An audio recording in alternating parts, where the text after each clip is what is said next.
Akram Aldroubi is a professor in the Department of Mathematics at Vanderbilt University. Professor Aldroubi received his PhD from Carnegie Mellon in 1987 and then served as a researcher for the NIH before joining Vanderbilt in 1997. While at NIH, he and his collaborator, Michael Unser, were at the forefront of introducing applied harmonic analysis to the biomedical sciences. Akram has written several influential papers on splines and wavelets and on applications such as tractography from diffusion tensor MRI data.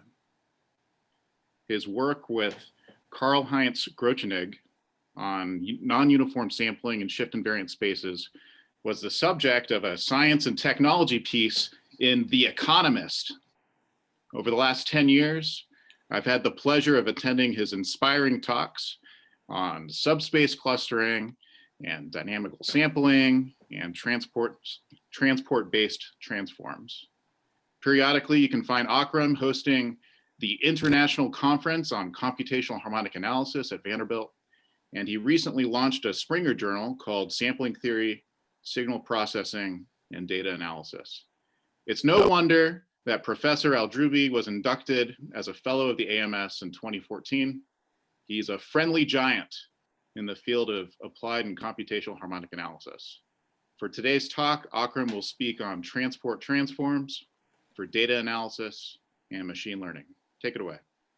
Well, thank you very much for this very kind introduction, Nixon, and thank you very much for inviting me.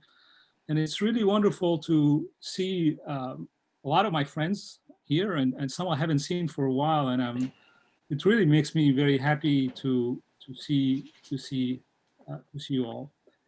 And before I start, I just want to say that this year has been a very difficult year for everybody, especially those who have suffered from COVID and those who have lost loved ones. And I want you to know I really have you in the forefront of my mind. And also, I also want to, before I start, let this community and this audience aware that, as Dustin says, that there's a new journal, and let me, so the journal is the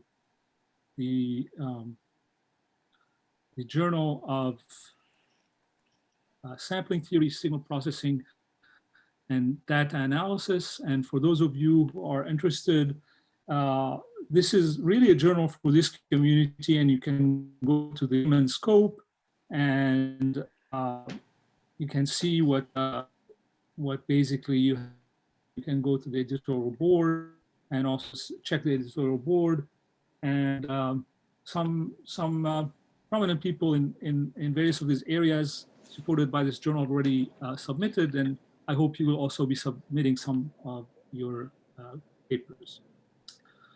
So let me now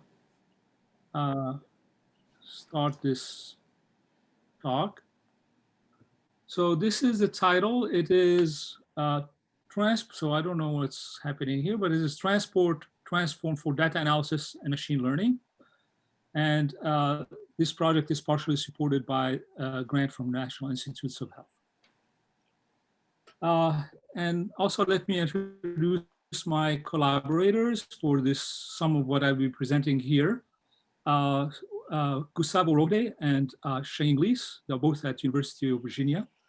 Gustavo and Shing have connections to Carnegie Mellon. They both spent some time at Carnegie Mellon. Gustavo was also one of my students, and we wrote papers actually when he was there before he goes to Maryland University and do his PhD. And Shing Li was a student of Larry Shoemaker, and now she's at University of Virginia and work with Gustavo and his group. And the talk that I will be presenting today on some of the work is really something, an area that I have been introduced to, and I was by Gustavo about 2 years ago. And I was so very impressed by the results that he had with his group at Carnegie Mellon and now at University of Virginia. and I decided to learn from what they're doing and kind of get into this area that is one of my interests right now. And so, so I'll be talking, this is not an area that I was very familiar with, and it was really a steep curve for me to kind of learn what's needed to get to do some research in it. I think, so I'll try to go as slow as I can, maybe too slow, I don't know, but please, you know, if it's not clear what I'm saying, because now it's like, stop me and ask me questions during my talk. I'll be happy to try to clarify anything that is not clear. Anyway, so I was Gustavo. I was one of his teachers, and now he became one of my teachers. So and he's here actually online watching this too. Okay, so in the title there was something called transport transform. So the transport transform or transport transform, because there are more than one. So basically, it is like the Fourier transform, the Waverly transform, all the other transform. It's something that takes a signal, an image, or some data, and kind of associated with it a different, maybe an image or some other data that we can process, and maybe it's easier to process, or maybe it's easier to do certain thing with it than the original image or the initial data. So we all know about the Waverly transform is really good for compression, is really good for edges, to detect edges, for all kind of various application, and it comes from transform, and the same way the transport transform is also a transform, but it is very different from most of these transforms that I have here, except for the scattering transform. The transport transform is very nonlinear transform, and it is based on a very mature theory, which is the transport theory. Transport theory has been started by Monge in the 1800s, and then and I will talk a little bit about it, but not too much. And then Kantorovich in the 20th century, and then this theory is now a very mature theory with many prominent mathematicians working on it. So this is really a mature nice theory, and we use some of what is known about this simply for these transport transforms for I'll be talking about today. So I will just start by describing the signals that we're going to talk about today. So what are the signals? Well, those are functions from RD that are positive or at least non-negative, and we're going to take them to have compact support, and we're going to normalize them so that to 1. So essentially, those are, you can think of them as probability density function, if you like. So this is, you can think of these signals as probability density functions. So this is the signal space. Now we want to talk about transform space. What is a transform space? Well, those are functions, but now they're from RD to RD. And these functions are the gradient of some convex functions from RD to R. So a transform of a function from here will be a member of here. And I'll be talking mostly about D equal to 1. So what this space, and you will see later, this is just functions that are non-decreasing. So the gradient of some convex functions that are just anything, any transform will be non-decreasing functions. So we have positive signals, non-decreasing functions. Okay, so those are the two signal spaces, and now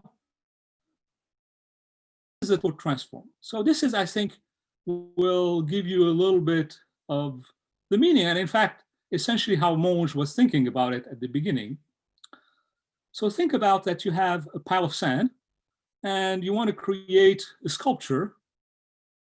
And so basically you're going to take the sand from here and you're going to move it around, maybe to a different position, or maybe stay around. But anyway, you're going to move this sand and eventually end up with this sculpture. But you want to move it in the most efficient way if possible.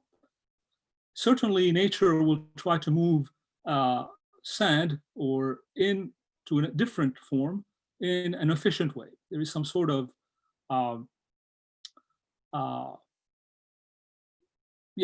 minimization process that is going on. So the transport, transform, and encode basically the optimal transport that goes from this pile, and it encodes the map that takes this pile to this sculpture, but the optimal map. So this is in words what the transport transform does. It's just this optimal map that will allow us to take this to that.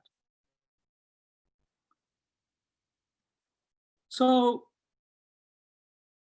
this, one of the main things that really impressed me when I heard Gustavo talk about this transport transform several years ago was the applications that he was able to solve problems that really, and I'll show you some, that were very, very difficult. And somehow this transport theory, this transport transform, was able to take problems that would be difficult to solve to problems that are much easier to solve in the transport domain. So like the wavelet transform, you know, the application will, well, the transport transform is good for application when some underlying phenomena is happening or is true. So when can we use the transport transform in a good way and in applications? Well, when the phenomena underlying the application we want is somehow a transport transform. And there are actually many applications in which this is the case.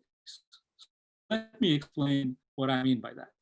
Suppose we are working and we want to classify a set of images. We have a lot of images all together, bunched together, and we want to be able to, and some of them are of people smiling, and some of the people, some of them are people that have a neutral face image.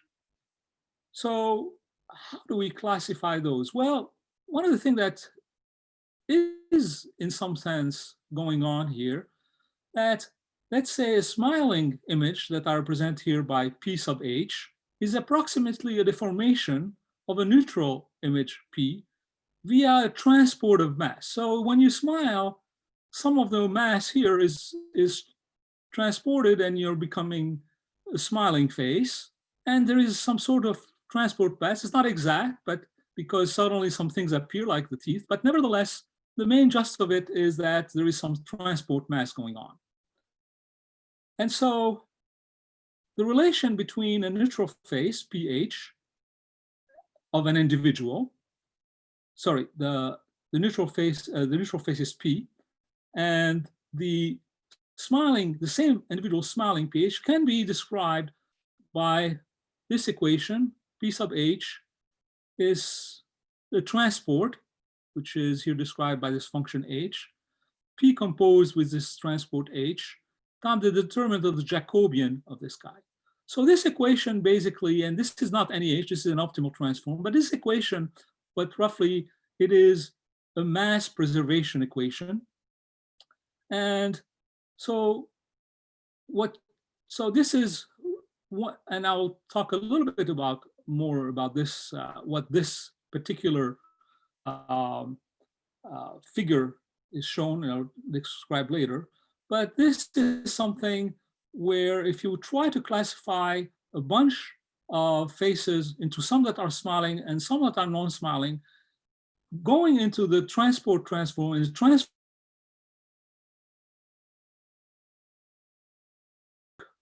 and I'll describe that here. So it works for these type of problems. Akram, can I ask a question? Now, Hugo? yes, It looks yes, like, yes, please go ahead. so in your previous slide, it looks like H. I can't hear you now, but go ahead. You cannot? Can you hear me? You are cutting off sometimes. I hear some of this. It looks like H. It doesn't depend on P. So is that your intention? Okay, right. H is an optimal transport. So it's you have pH and you have P, and it does depend on P because I didn't tell you how I get this H, right? Okay. For the moment. Okay. Yeah. Okay, thank you. Yeah. It depends actually on both P and pH. So now, in general, we're talking about for example, I will be talking about classification problems, which is a big problem in machine learning, etc. So normally we want to have something, a model, and here I'm going to talk about algebraic models. So there are already we've talked about the signal space, we've talked about the transform space, we've talked about the transform in not in a very specific way, but I will make it more clear. And now we want to talk about how signals or imagers are. We want some models for them, very general models, but so that we don't. But some models for how data is generated. And this is, we're going to talk about algebraic generative models. And maybe what I want to do to explain a little bit what this is. So what is, this is the set right here. And we're saying we're going to generate from one template image or template signal. We call it P. So this is a template. We're going to generate many more images or data out of this by some process that we call the algebraic generative model. And so we want to preserve mass. And at the same time, we generate it by varying this, by doing something with some H here that belong to set. So before I go on and talk about the generative model, I want to tell you, I want to kind of explain it a little bit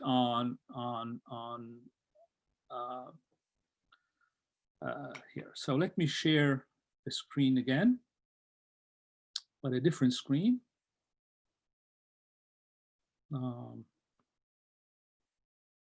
So share.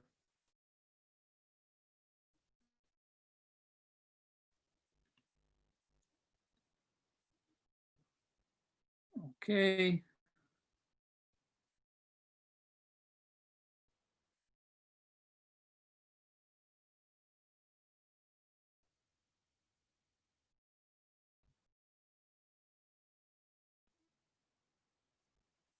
Okay. So suppose I have the digit 1. Can you see that? It seems to be slow. Can you see the digit 1 here? No. Okay.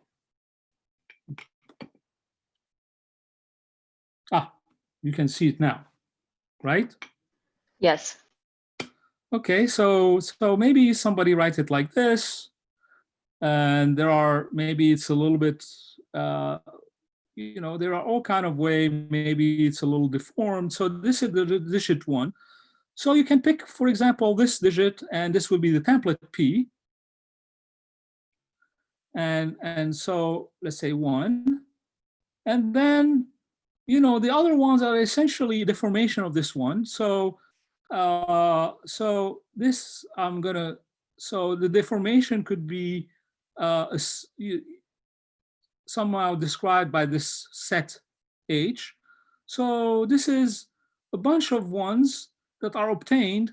I'm going to say P sub H, which are the other forms of 1. It's obtained by some process that depends on H, some diffeomorphism H, and this diffeomorphism H belong to the set script H. So there are many ways. So we're saying that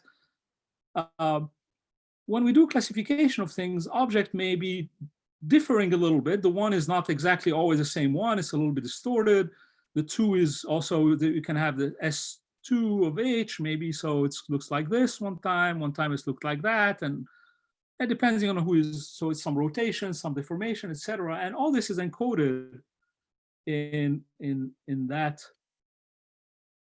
set, and with some way of obtaining these guys. So this is the one way of describing, and this kind of set that I will describe is called the generative model.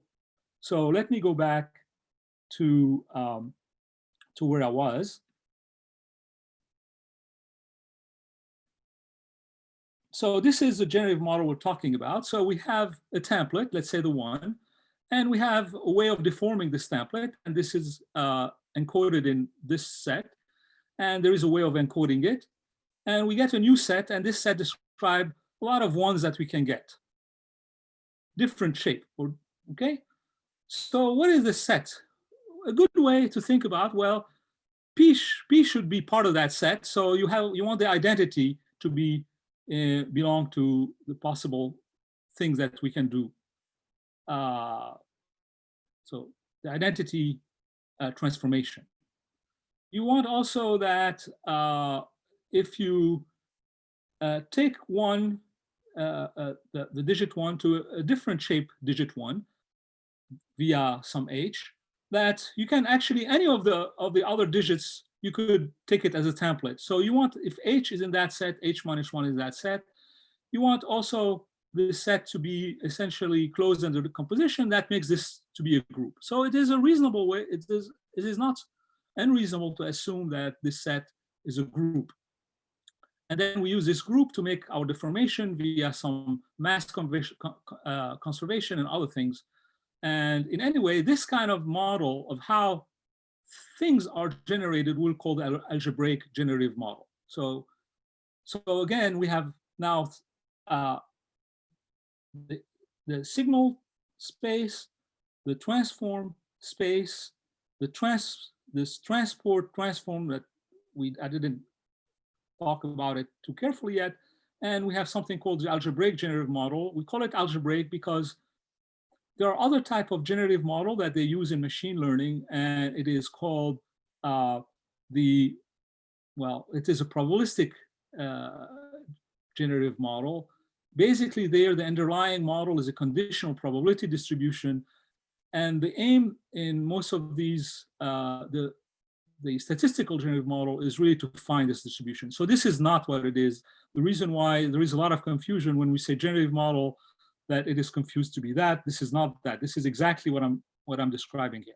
So this is, now we can have a way to generate this, putting a probability distribution on how we generate this set, but this is not what we're doing here. Hi, Akram, I have a quick question. Yes, please go ahead. So, so for faces, for example, I feel like diffeomorphisms are a really good model. I mean, I know everything that I do with my face, I'm doing it in a continuous manner, and it's and also continuous to invert smiling or frowning or doing whatever. But with like the MNIST digits, with the 1s, like you kind of have this bend that sometimes people have versus a single stroke.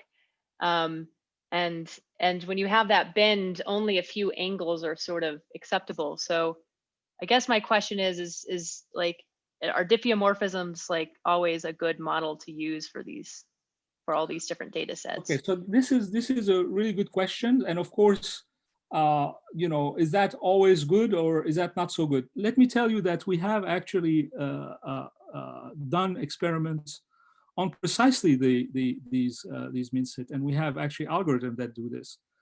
And I haven't prepared really to show them to you. And many other examples where we have, for example, tested some of the algorithms that use these transport transform some of the neural networks. And in most cases, we actually beat the neural network as well, both in speed and in accuracy, etc. But maybe that will be in another. But you're right. I mean, so when is this model a good model? Is it a good model for the MinSet? I have to say the MinSet for the digit is not exactly this particular transform that I showed you. It is a combination of the radon transform and something that I will talk about, called the CDT, or so it's not exactly this transform, but it is a transport transform combined with the radon transform, the one that does really, really good. But that's about as good an answer I can give you right now. Thanks. Is that okay? Yes. So let me now be a little bit more specific about what we mean by the transport transform. So this goes to a Monge problem. The Monge problem was really what I showed you at the beginning. And in fact, I think at least the story that I have heard, and I think this seems to be true, that he was a mathematician and wanted to convince Napoleon that mathematics was actually useful. So he said, okay, so you're going to all these wars and you want trenches, and so you want to construct these walls out of sands. And so what is the optimal way to put sands in a given formation? And so somehow that's how he convinced Napoleon to let him work on some of these problems, or maybe give him something to do with. And basically the idea is that you have some sand at position X, and you want to transport it as position TX, and you want to transport it in the most efficient way. So here I put that, the price for transporting it is like a square. Of course, I think Monge had it power 1. And so this R of X represents the sand distribution. So this is a probability. So you think of the sand have it's a pile. And anyway, so there are many ways of taking X, the sand at X to sands at their new position, T of X. And you want to minimize this so that over all the transport maps T, so T is the transport map, that makes the push forward. So the push forward meaning that basically you have conservation of mass. So that makes the push forward. That's what this means. The conservation of mass hold. And so you want to minimize this under this condition for all T. And in fact, under some condition where T is a C1 diffeomorphism, then this constraint becomes just this constraint. So that constraint is this. This is essentially just the mass conservation. And so the Monge problem was simply try to minimize the transport of a pile, the energy that you need to transport a pile of sand to make a different shape of this pile at a different location, and under some cost function. Here it is. And this actually took basically over 200 years to actually solve this problem in a reasonable way. Finally, it went through Kantorovich in 1930s or so to actually weaken this problem, to make it slightly more general, and was able to solve a weak version of this problem. And then in the 90s, Brenier was able to actually solve this problem in some ways and find existence uniqueness under the appropriate conditions. And a lot of very, very strong, good people all over have worked on this problem, including Villani and some others. There are a lot of very good people. So this is a very mature field, and a lot of results are available to use. Before I go on, so again, I just introduced the area. Now I want to show you a little bit what happened when we use a transport transform and what is a transport transform does. So now this P and this Q are two classes of functions that are generated from one template. For example, this one, it could be any of the template, doesn't matter. But I take one template. This is one bump. And I use my generative model. Generative model is only translations. So this is the simplest possible generative model. I take this bump and translate it different positions. This is, and so here is, for example, 3 instances of translations. And maybe those are instances that you get in an application. I don't know. It doesn't matter. So, but the important thing is this, I had a script P, script S sub P H. H here is a set of translation. P is one bump. And I created 3 instances of that set.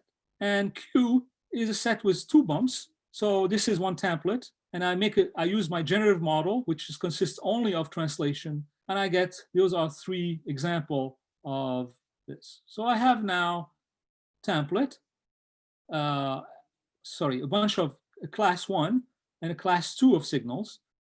And those are signals, so I could, in principle, draw them in signal space. And what you see here is only a projection of many versions of this in signals on 3D of the signal as a vector in signal space. So this blue signal maybe correspond to this point. This signal which is shifted possibly correspond to this point. Maybe this one correspond to this point. And you can see that, so this is the projection of this infinite dimensional space of signals into a 3-dimensional. You can see at least that the set P is complicated. The same thing, even though it's just correspond to translations, the set Q is also complicated. And really, it's not very easy to kind of separate them, even though this is just a translation, at least not visually. Let's look at what happened if we take this signal and we go into transform space. So these 3 signals, their transform, this is P hat, looks exactly like this. Those are the 3 transform of these 3 blue signals. Those are the 3 transform of these orange signals, the 2-ohm signals. And they're very easy to, well, we can see essentially this is just a, anyway, so those are the transform. And if I look now at this signal and project them into 3D, you can see that maybe this signal is right here and this signal is right here, but they all lie on one single line, and those as vectors, they lie on this line right here. And now if you see that, say, oh, well, this is really easy to separate these 2 signals because these 2 lines are very well separated, nothing like here. And I could just put a plane in between them and separate them. So what this is a very simple example of what, in this case, what the transform is doing. Obviously, it should work well, it's just translation. And what else do I want to say here? I think that's one thing I want to kind of point out, that remember the transform for 1D are simply non-decreasing functions. And you can see those are non-decreasing functions. So let me go back then to this one applications in which we have a lot of images of faces that some are smiling, some are not. And we want to discriminate between those that are smiling and between those that are not. And this is a depiction. This is not a real picture. This is a depiction of what is happening, because I cannot draw the infinite dimensional space. So what happens is that the class 1, the neutral face cluster here, and the smiling face cluster here in green, And there are really two very specific clusters in the transport space. And I'll show you more what happens in the next slide. And so it is going to be very easy in the transport space to actually find a hyperplane that separate these two. And the orthogonal to this hyperplane that passes through, so this is just a line. And there is a line that is in a specific line orthogonal to the hyperplane that we can actually find explicitly.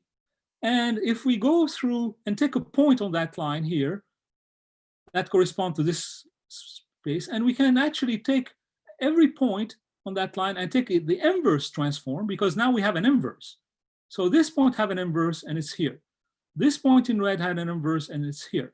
This point has an inverse and it's here. And you can see if you take the inverses of the transform on this one line that you can find explicitly from your data, you can actually, you have a model of what is going on. Even if you didn't know they go from non-smiling to smiling, or there are these, you can see exactly what is going on by going through taking the inverse of this line. And all these images are not part of the training data. They are actually just the inverse of a transform at some points. So in some sense, this is this is a work that Gustavo and his team have done several years ago. And when I saw that, I was quite impressed, because there is nothing really like that can be done with other techniques, where you can precisely get these things as an inverse of a transform after you found something. So this is pretty, to me, was very impressive, and it really caught my attention. Here is specifically what's happening in Y. So here are some class images from class 1. Here are some images of class 2, just to show you what they are. If you actually take the discriminant subspace, a two-dimensional subspace that best discriminate between class 1 and class 2, in signal domain, you see it is just difficult to really separate these two. In particular, in the transform space, you can see what's happening. Again, you take the discriminant space, the best space, two-dimensional space that could discriminate between these two, and you can see they are very well separated. You could, in principle, put a line here and say, okay, those guys are well smiling, and those guys are not. And so this is really at least what's going on. I have to add, this is not just the transport transform, well, it is some kind of transport transform, but it's a radon transform first, and then a cumulative transform on the radon transform that you see here.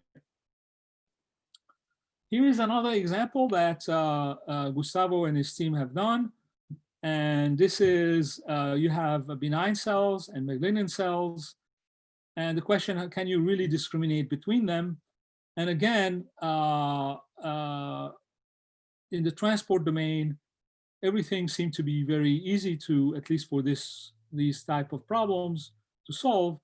And you can completely classify this, but better, you can kind of understand what's going on between healthy and non-healthy cells by taking this discriminating line and taking the inverse transform of points on that line, and kind of have a model of what a disease cell is and what a healthy is and what's everything in between. Those cells are not necessarily again in here, but they give you a model of what's going on. So one of the reasons that seems to work, why some of these techniques in the transform domain works, it seems like that the transform have some convexification property. What are these convexification property? So maybe in signal space, things are not very easy to separate, at least with easy way by, say, hyperplane or something. But it seems that the transform domain, things, at least in the example we've seen, convexify things. And that helps that helps basically solve certain problems. And so the question then that we decided to go and ask, when does transport-based transform render the classes produced by the algebraic generative models? When can it render them convex? So for those, then we want to understand this convexification property. So again, I'm going to look now in 1D and try to understand that. So the generating models are special. They are also transport, so they belong. So we use, this is the group of C1 diffeomorphism that comes around, which are of this form, the gradient of convex functions. So for one dimension, they are just C1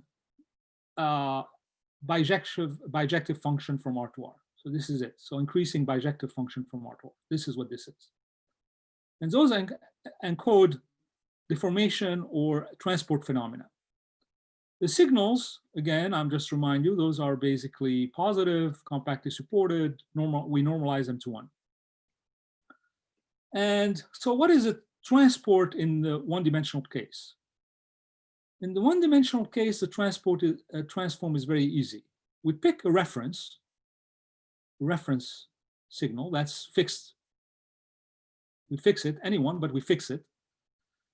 And then for a given signal, we can compute its transform by the composition of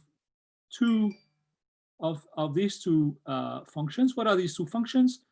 They are nothing but, so f sub p, this is this cumulation, and f sub r, it is this cumulation. So p hat is f sub p dagger, which is essentially some sort of inverse given here, composed with f sub r. That is a transform. That's it. For 1D, this is very easy. It's very specific. You can, that's the formula for it. This is a transform. And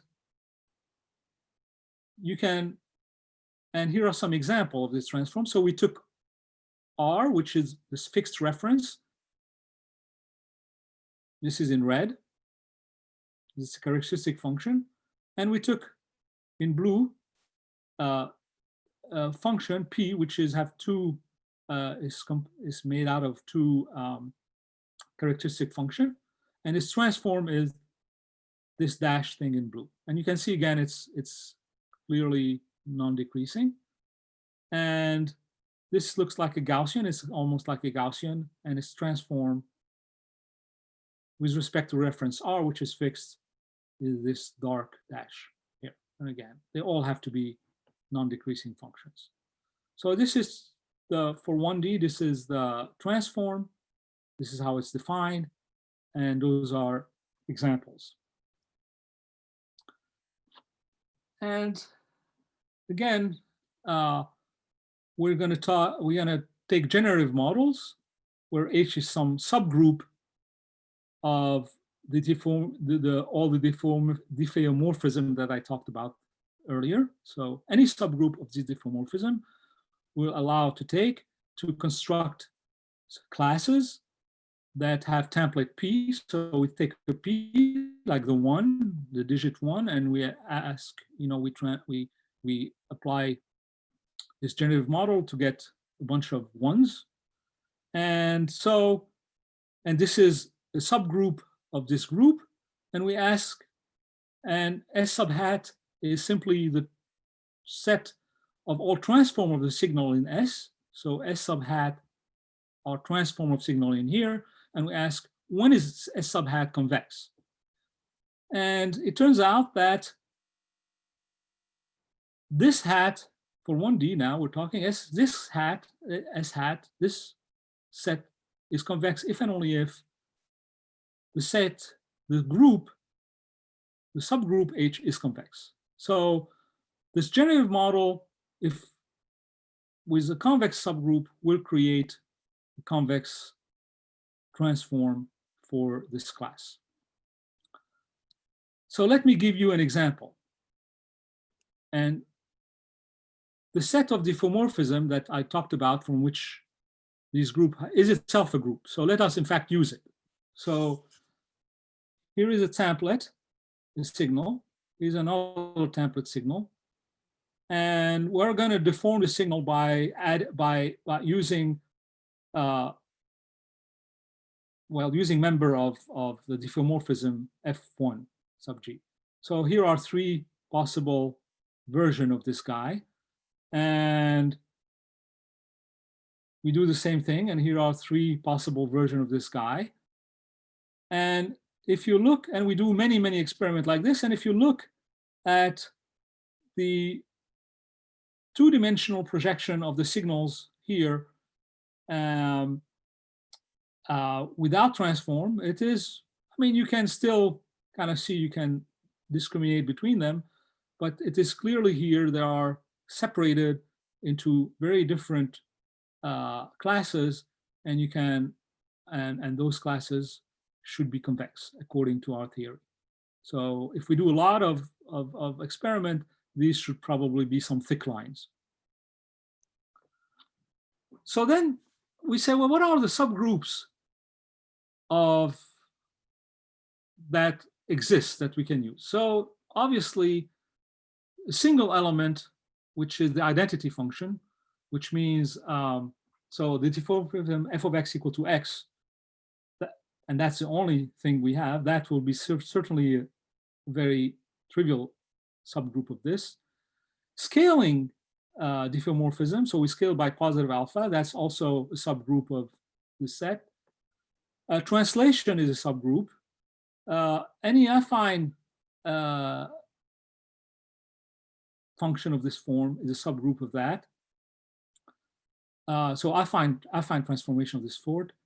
If we have functions in here that have a fixed point, this set of all functions that are bijection C1 and C1 bijections and increasing that have a fixed point also form a subgroup of that. Or if they can have, of course, a fixed interval, that also would be subgroup. The intersection of any, I want to say not just subgroup, convex subgroup. So I'm interested in not just a subgroup, but convex subgroup. And all of those are convex subgroups. If you take convex subgroups and take their intersection, you also get convex subgroups. And you can show very easily that, in fact, how many convex subgroups of this set are there? Well, there are infinitely many convex subgroups. So the first question now that I would like to ask our audience, because we don't really know. So we know that I gave you some examples. The question is, can we actually characterize all the subgroups of F1 of G? So are there more examples beside those and those that we can construct using these two operations? So it would be nice to have a characterization. And so basically here are two questions open that we don't know. If beside those examples are the others examples, and if the answer is yes, can we give more examples of convex subgroups, and can we characterize the subgroups into few concrete categories? So this is one open problem. And here's another open problem. So essentially, if we take convex subgroups of this, for each fixed subgroup H, for each fixed convex subgroup H, we're tiling the transform space. I'm calling it P1 hat. This is a transform space. We're tiling it by convex structure. This is what really we're saying in the theorem that I showed you before. We're tiling the space by convex structure. So what is the geometry of this structure? We don't know. It would be interesting to understand what is really the geometry looks like. So, so that's another question. I told you the radon CDT was what we used to do the to show this example about smiling and non-smiling face. It's just radon followed by CDT, followed by transport transform. So here it is, and it has an inverse because each one of those have an inverse. And here's an application also that when Gustavo gave a talk once that really kind of blew my mind, and I decided I have to look into this. And so this is super resolution. So here's a very coarse image. So this is a photo of a face. And this is the face. This is the ground truth. And the question is, well, what is this face? Can we actually try to figure out how this looks like? It is, for example, if you just do a simple B-spline interpolation and kind of make a super resolution by resampling using B-spline, that's something that's okay. So it looks like kind of face if you know it's a face, but it's not very, doesn't do it. You can use compressed sensing. You can say, well, this is, you know, some use of compressed sensing. There are actually methods that could, the super resolution in compressed sensing, you can use that and this is what you get. Okay, it's better, you can maybe figure out that this is face. There is actually a nonlinear method which is that use some k-mean in which you can get from this something like that. Of course, there is a learning. So you have to learn something about what is a face looks like from a training data. So you have to train that. So this is also use training of a bunch of faces. So from this, you can get that, although this is not part of the, this one is not part of training set. So this image is not part of this, you can still get some reasonably good, now you know it's a face. This is the face and it kind of look like that. And it's not so far from this. There are other methods. So this also use some training. And out of this, you can get this super resolution. Okay, it doesn't quite look like this one. This is the one where you do the training in the transport domain. And again, this is not part of the training data. When you do more or less typical things that you would do, but in the transport domain, out of this, you get this kind of super resolution. And this to me is very impressive. And that was actually got me to say, well, this is something, there is something there that is really, we need to look into. Anyway, let me just say that convexification on, now again, the transport in multi-dimension, it is, and like the 1D, the problem, how can we, under what are the conditions that would convexify S hat pH? Well, it does not follow actually like the 1D from the convexity of the subgroup H, unfortunately, using the same proof techniques. If we use the same proof techniques, we don't get that. So it may be a problem of the proof. We do get something if we assume the proof would go through under some assumptions, which is an equation of this form happens, and where P and pH again have some conservation. So we can do that. But if a convex group have the property that this holds when pH and H are related by this, then we can get actually that we can find some subgroup of the diffeomorphism. But if we want this condition to hold, then we restrict our this gives a major restriction to what kind of subgroup we can use. And basically the only subgroups would be a subgroup of this form if we want this to hold. So then there are different things to do. For example, we can restrict, we want this to hold for all possible functions, then we get this restriction. But if we take the subset, we want this to hold on a subset of interest to us of the signal space, then we can show that we can get larger subgroups. Nevertheless, that opened again a question as to, can we derive convexity of this set from convexity of the subgroup without assuming this relation holds? So we don't know. This is an open problem. And are there other conditions that one can impose on the model that, other than that H is convex, so that this is convex and this is also something totally open? And I think I'm going to stop here because I have 2 minutes and I also finished. And for those of you who are interested in this particular talk or set of results, there is a paper in the archive that you can download and see at least what's in there, what are the proofs, what are the techniques, etc. What are the problems? But there is also a lot of applications, a lot of papers at the in this website by this is the website for the lab of Gustavo Rode, and if you go there, you can see many different papers, many different applications, and a lot of things that that are really amazing and interesting, and to me that I felt are beautiful. So there are many questions. We just scratched the surface. It really, for me, for sure, was a steep hill because I had to learn a lot of things.